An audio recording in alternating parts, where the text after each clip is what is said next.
Salamat po, O Diyos na maawain, at pinagkalooban mo pa ako ng buhay at lakas hanggang sa gabing ito.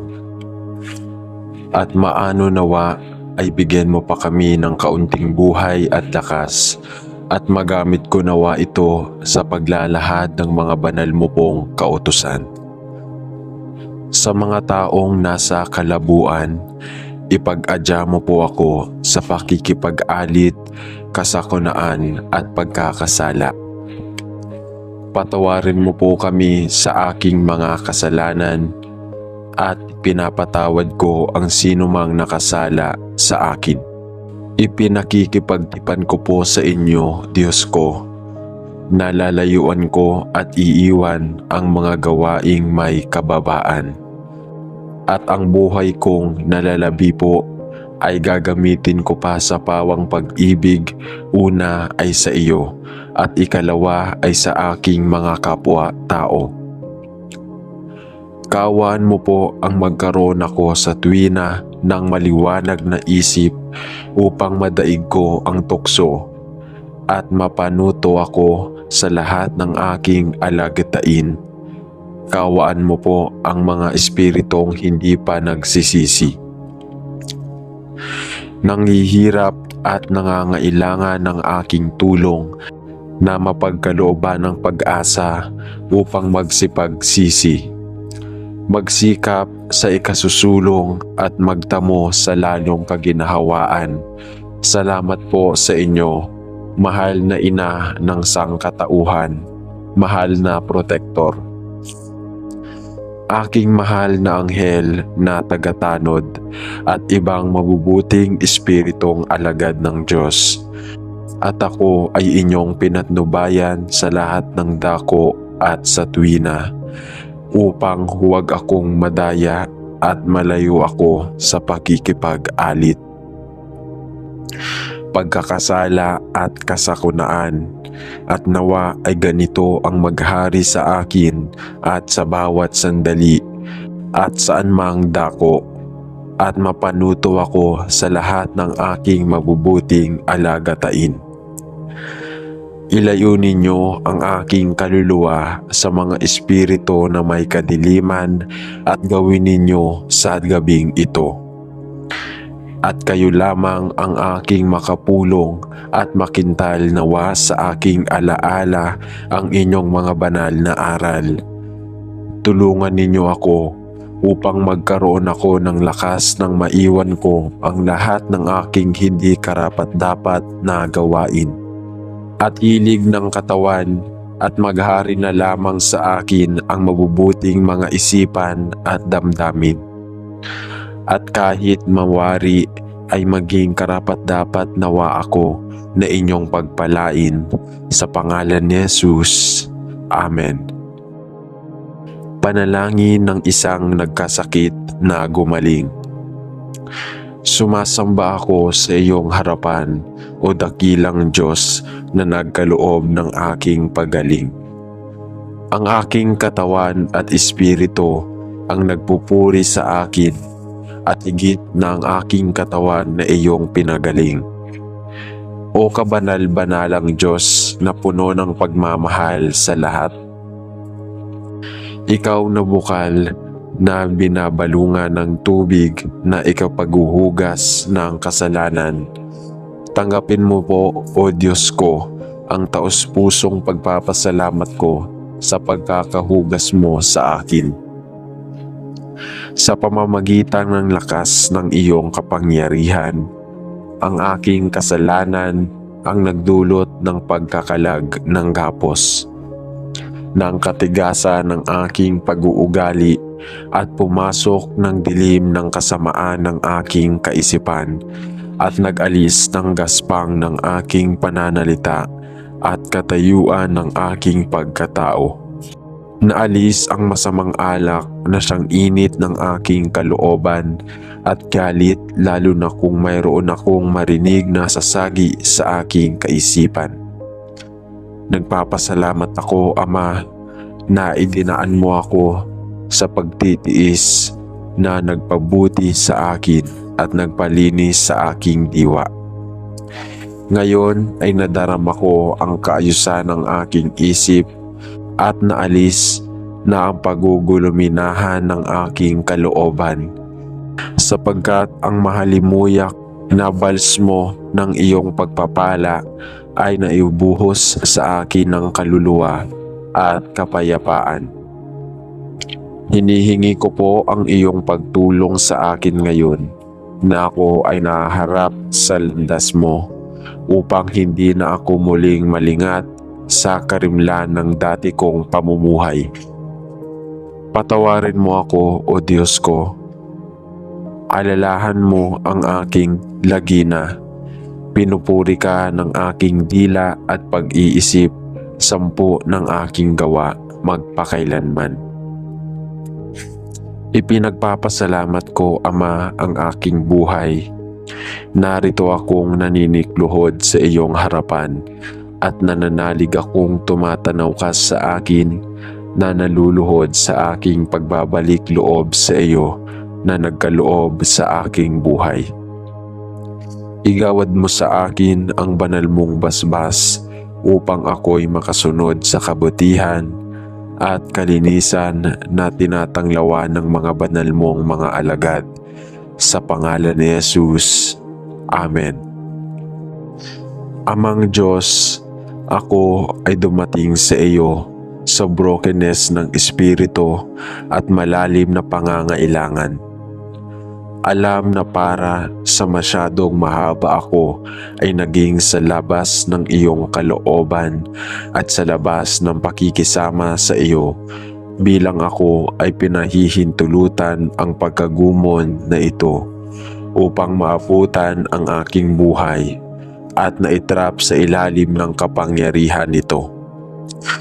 Panginoon, alam ko na hindi tama na maging labis na panutok at gumon, at sa gayon ay lumapit ako sa iyo na may wasak na puso at espiritu ng penitensya upang makiusap ako para sa iyong kapatawaran at biyaya. At humingi ng iyong tulong dahil alam kong walang iba kundi ang kapangyarihan ni Jesus. Ang aking buhay ay maaaring masira at mapang-aalipin na pagkagumon sa iba. Panginoon, ang takot na bumabagtas sa akin habang inilalahad ko ang aking buhay sa hinaharap ay nagdulot ng malaking pag-aalala at katawan ng pag-asa upang bahain ang aking puso.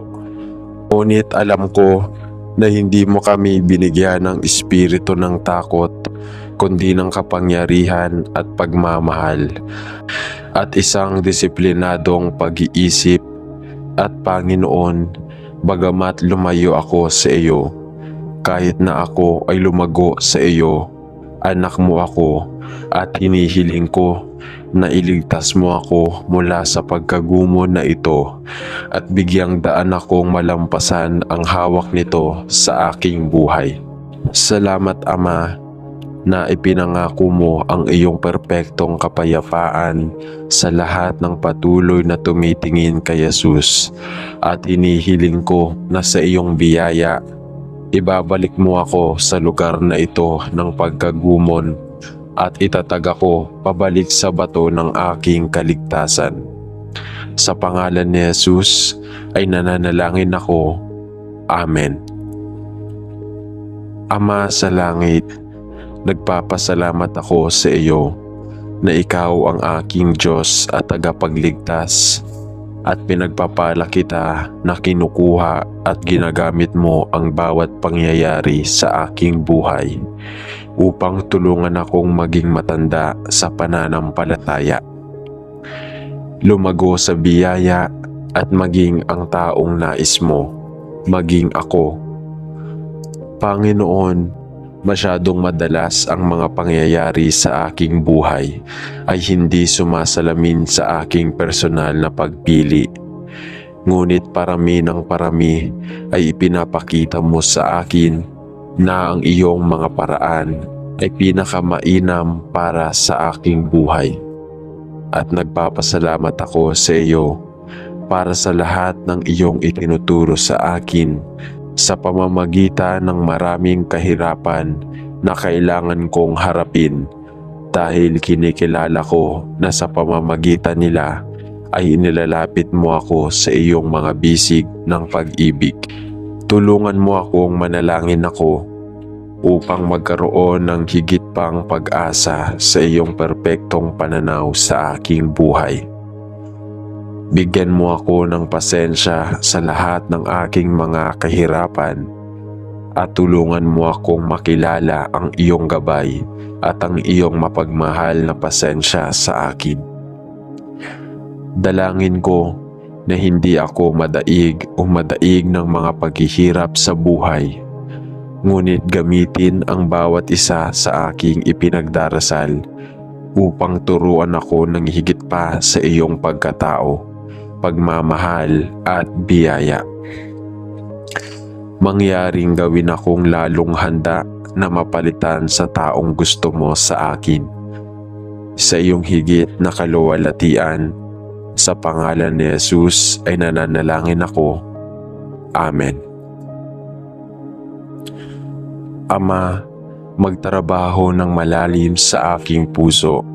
Nananalangin ako upang tulungan akong tanggapin ang mga pagkabigo sa buhay na aking kinakaharap kamakailan, habang dahan-dahan at magiliw mong inilalahad ang plano at layunin na mayroon ka para sa akin.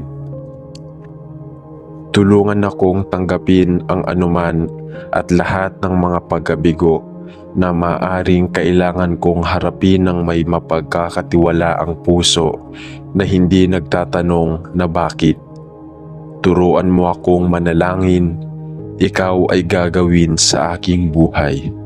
Tulad ng pagdarasal ng Panginoong Hesus nang harapin niya ang mga pagkabigo at sakit ng kanyang pagdating sa krus. Bigyan mo ako ng isang mapagkumbaba na puso na mapagpakumbabang yumuyoko bago ang iyong kalooban sa aking buhay, lalo na kapag hindi ko maintindihan. Panginoon, alam ko na ikaw ay may purpose na handa na gawing harapin ang disappointment at distresses sa buhay. Sa ilang mga kahangahangang paraan ay ginagamit sa pamamagitan ng ikaw upang luwalhatiin ang iyong pangalan.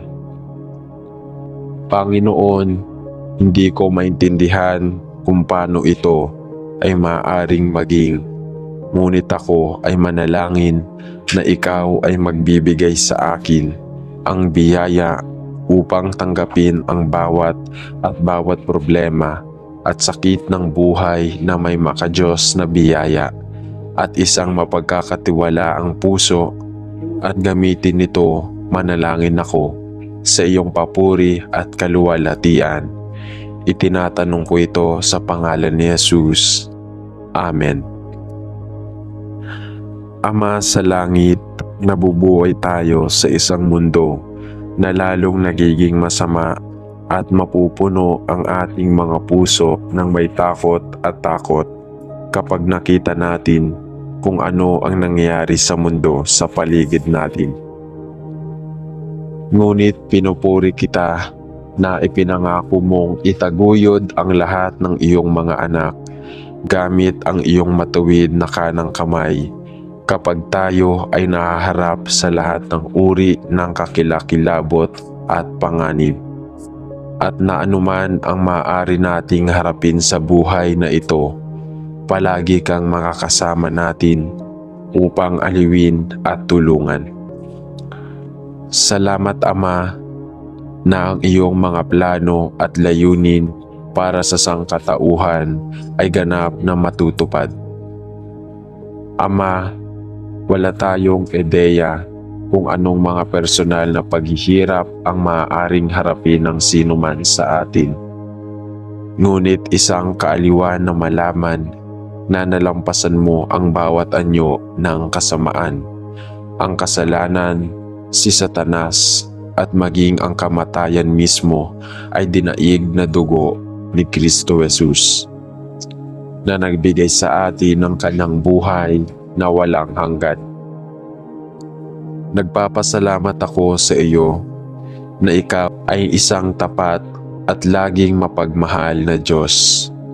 At ipinagdarasal ko na kapag ang nagyayelong mga daliri ng takot ay nagsimulang pumapit sa aming mga lalamunan, na ang init ng iyong pag-ibig at biyaya ay matunaw ang lahat ng aming mga takot habang tinitingnan namin si Jesus, ang aming tagapagligtas at kaibigan, sa kaninong pangalan ako nananalangin. Amen. Ama, inaamin ko na ang aking buhay ay napuno ng kapaitan at ang mga pag-iisip na madalas na bumabaha sa aking isipan ay parang mga nakakalason na lason na kumakain sa aking pagkatao. Panginoon, alam ko na ito ay hindi kasama sa akin mula sa anumang anyo ng tamang pag-iisip. Nahihirapan akong maunawaan kung bakit tila hindi pinapansin ang aking mga panalangin kapag ang mga pangyayari sa aking buhay ay naging napakabigat at mabigat. Ama, inaamin ko na ang mga paghihirap na tila tumama sa akin ay isang pagkakataon ay naging sanhi ng awa sa sarili na bumabaha sa aking kaluluwa, at ang ugat ng kapaitan laban sa iyo ay nagsimula pa ngang lumaki sa loob ng aking puso, na lantarang ikinagulat ko. Napagtanto ko na ako lamang ang napinsala ng mapanirang sa loobing ito, at nananalangin na sa iyong awa, babaguhin mo ang aking puso pabalik sa isang nagtitiwala sa iyo, sa halip na isang nagdududa sa iyong kabutihan. Tulungan mo ako, Panginoon, lumapit ako sa iyo, na nagpapakumbaba sa puso at naghahangad na baguhin ang aking focus mula sa pagkamalalim sa aking sarili at sa aking sariling mga problema, tungo sa tamang Kristiyanong pagtutok kay Jesus at sa lahat ng kanyang ginawa para sa akin. Iangat mo ako mula sa hukay na ito ng kapaitan na hinukay ko para sa aking sarili, at i-renew ang tamang espiritu sa loob ko na ipinagdarasal ko. Linisin mo ako ng darasal ako, at bigyan mo ako ng biyaya na bumalik sa iyo ng may pusong tunay na nagtitiwala at nakasalalay sa iyo. Sa pangalan ni Jesus ay nananalangin ako. Amen. Sa ngalan ng Ama at ng Anak at ng Espiritu Santo. Amen.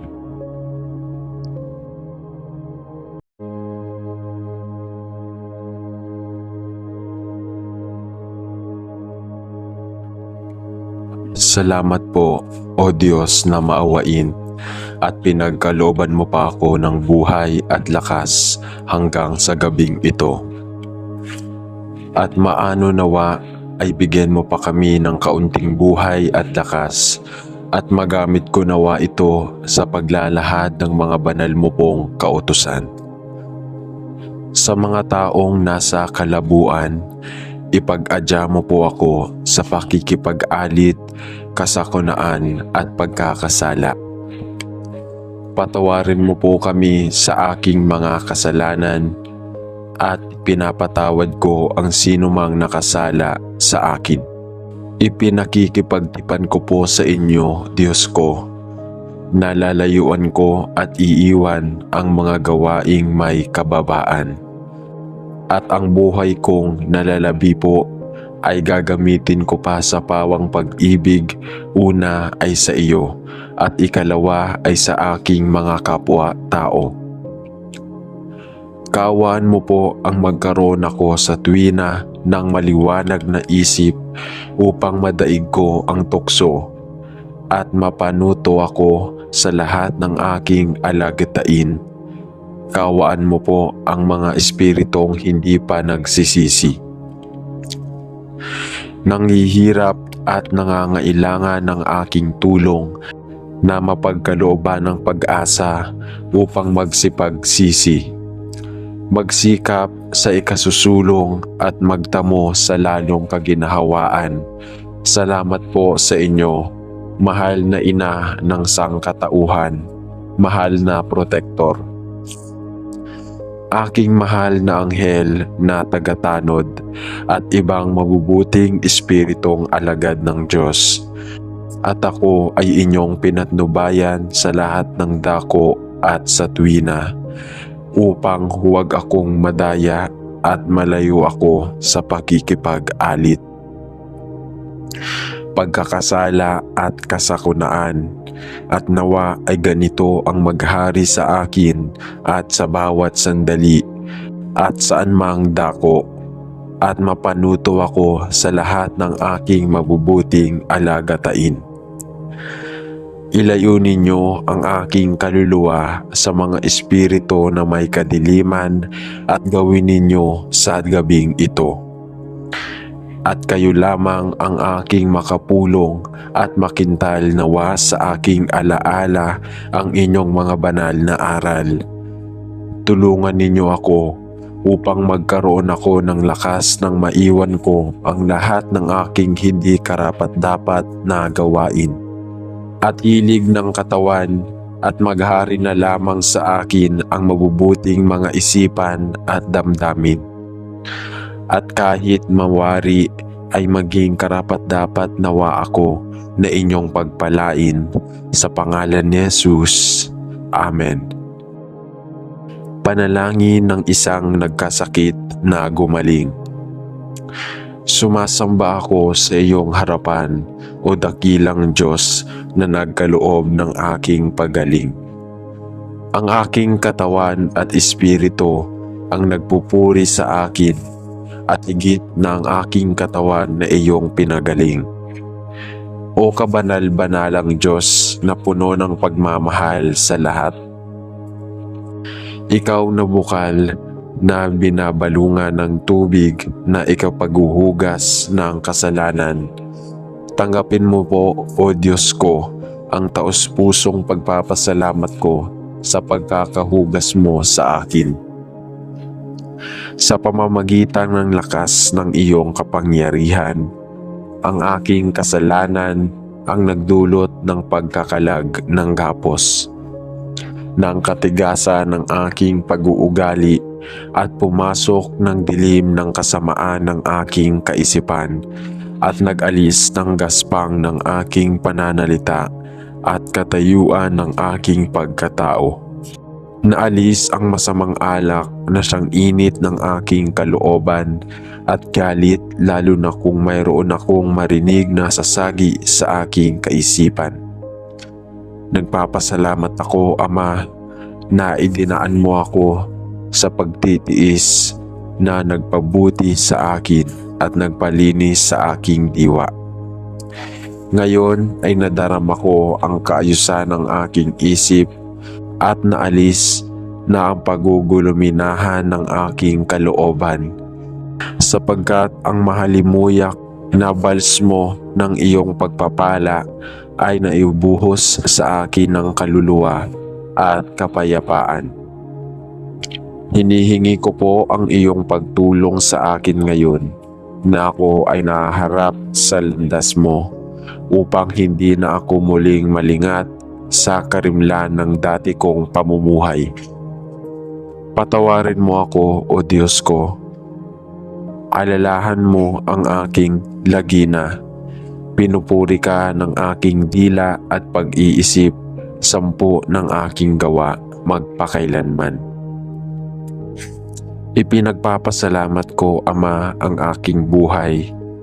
Narito akong naninikluhod sa iyong harapan, at nananalig akong tumatanaw ka sa akin, na naluluhod sa aking pagbabalik loob sa iyo na nagkaloob sa aking buhay. Igawad mo sa akin ang banal mong basbas upang ako'y makasunod sa kabutihan at kalinisan na tinatanglawan ng mga banal mong mga alagad. Sa pangalan ni Jesus.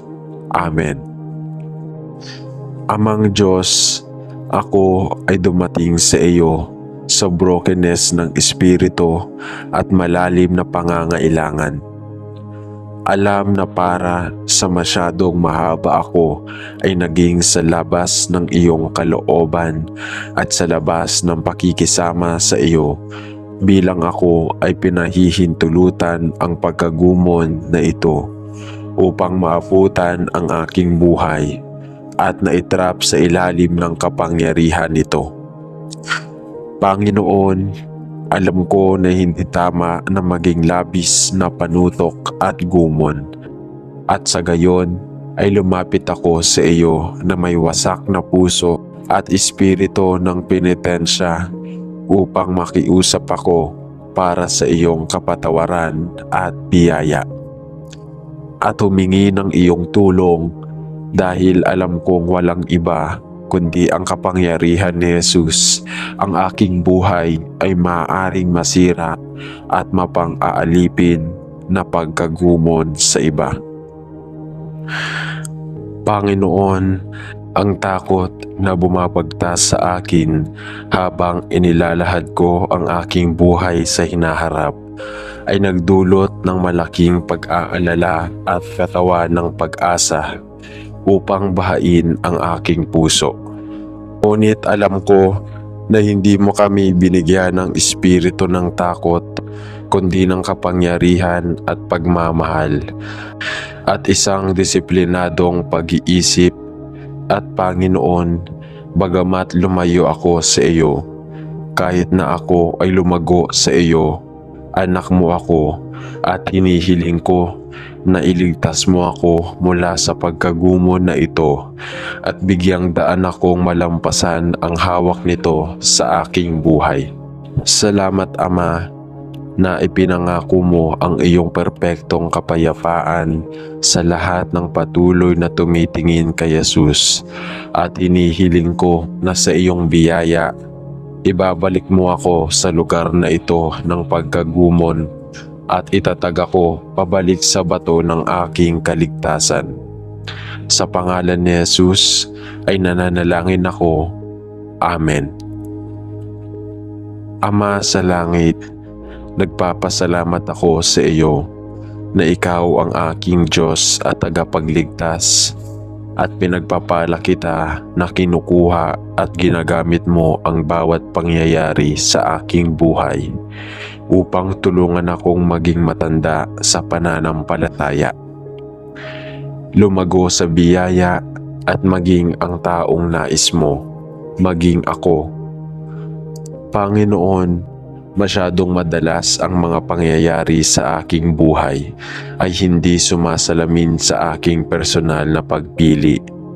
Ngunit parami ng parami ay ipinapakita mo sa akin na ang iyong mga paraan ay pinakamainam para sa aking buhay. At nagpapasalamat ako sa iyo para sa lahat ng iyong itinuturo sa akin sa pamamagitan ng maraming kahirapan na kailangan kong harapin, dahil kinikilala ko na sa pamamagitan nila ay inilalapit mo ako sa iyong mga bisig ng pag-ibig. Tulungan mo akong manalangin ako upang magkaroon ng higit pang pag-asa sa iyong perpektong pananaw sa aking buhay. Bigyan mo ako ng pasensya sa lahat ng aking mga kahirapan at tulungan mo akong makilala ang iyong gabay at ang iyong mapagmahal na pasensya sa akin. Dalangin ko na hindi ako madaig ng mga paghihirap sa buhay, ngunit gamitin ang bawat isa sa aking ipinagdarasal upang turuan ako ng higit pa sa iyong pagkatao, pagmamahal at biyaya.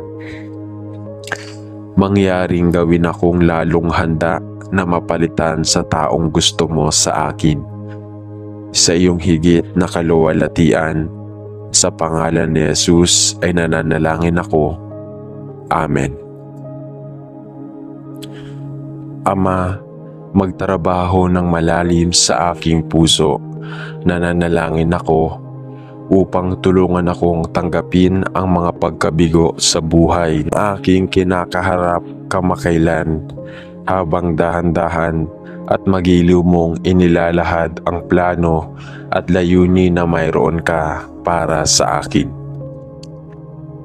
Tulungan akong tanggapin ang anuman at lahat ng mga pagkabigo na maaring kailangan kong harapin ng may mapagkakatiwalaang puso na hindi nagtatanong na bakit. Turuan mo akong manalangin, ikaw ay gagawin sa aking buhay. Tulad ng pagdarasal ng Panginoong Hesus nang harapin niya ang mga pagkabigo at sakit ng kanyang pagdating sa krus. Bigyan mo ako ng isang mapagkumbaba na puso na mapagpakumbabang yumuyo ko bago ang iyong kalooban sa aking buhay, lalo na kapag hindi ko maintindihan. Panginoon, alam ko na ikaw ay may purpose na handa na gawing harapin ang disappointment at distresses sa buhay. Sa ilang mga kahangahangang paraan ay ginagamit sa pamamagitan ng ikaw upang luwalatiin ang iyong pangalan. Panginoon, hindi ko maintindihan kung paano ito ay maaaring maging, ngunit ako ay manalangin na ikaw ay magbibigay sa akin ang biyaya upang tanggapin ang bawat problema at sakit ng buhay na may makadiyos na biyaya at isang mapagkakatiwalaang puso, at gamitin nito manalangin ako sa iyong papuri at kaluwalhatian. Itinatanong ko ito sa pangalan ni Jesus. Amen.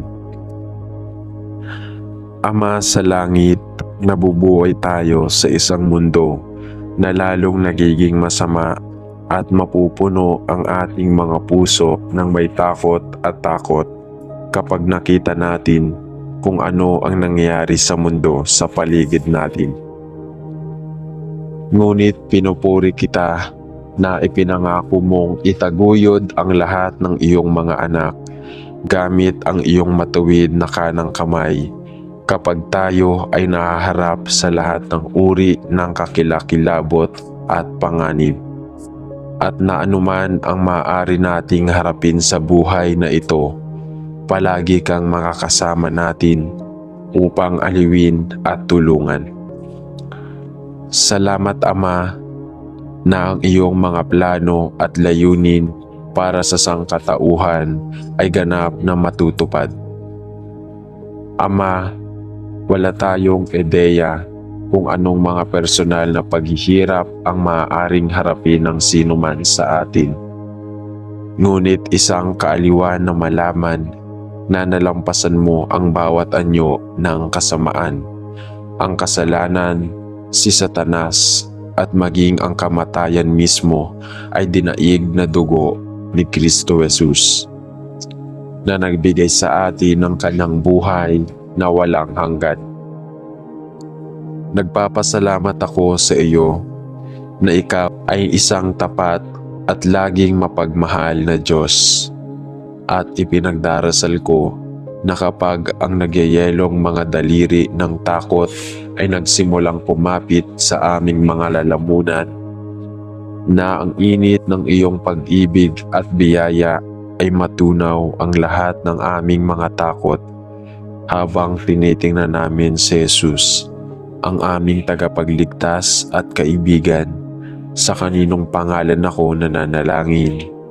Amen. Ama, inaamin ko na ang aking buhay ay napuno ng kapaitan at ang mga pag-iisip na madalas na bumabaha sa aking isipan ay parang mga nakakalason na lason na kumakain sa aking pagkatao. Panginoon, alam ko na ito ay hindi kasama sa akin mula sa anumang anyo ng tamang pag-iisip. Nahihirapan akong maunawaan kung bakit tila hindi pinapansin ang aking mga panalangin kapag ang mga pangyayari sa aking buhay ay naging napakabigat at mabigat. Ama, inaamin ko na ang mga paghihirap na tila tumama sa akin ay isang pagkakataon ay naging sanhi ng awa sa sarili na bumabaha sa aking kaluluwa, at ang ugat ng kapaitan laban sa iyo ay nagsimula pa ngang lumaki sa loob ng aking puso, na lantarang ikinagulat ko. Napagtanto ko na ako lamang ang napinsala ng mapanirang sa loobing ito, at nananalangin na sa iyong awa, babaguhin mo ang aking puso pabalik sa isang nagtitiwala sa iyo, sa halip na isang nagdududa sa iyong kabutihan. Tulungan mo ako, Panginoon. Lumapit ako sa iyo, na nagpapakumbaba sa puso at naghahangad na baguhin ang aking focus mula sa pagkamalalim sa aking sarili at sa aking sariling mga problema, tungo sa tamang Kristiyanong pagtutok kay Jesus at sa lahat ng kanyang ginawa para sa akin. Iangat mo ako mula sa hukay na ito ng kapaitan na hinukay ko para sa aking sarili, at i-renew ang tamang espiritu sa loob ko na ipinagdarasal ko. Linisin mo ako ng darasal ako, at bigyan mo ako ng biyaya na bumalik sa iyo ng may pusong tunay na nagtitiwala at nakasalalay sa iyo. Sa pangalan ni Jesus ay nananalangin ako. Amen. Sa ngalan ng Ama at ng Anak at ng Espiritu Santo. Amen.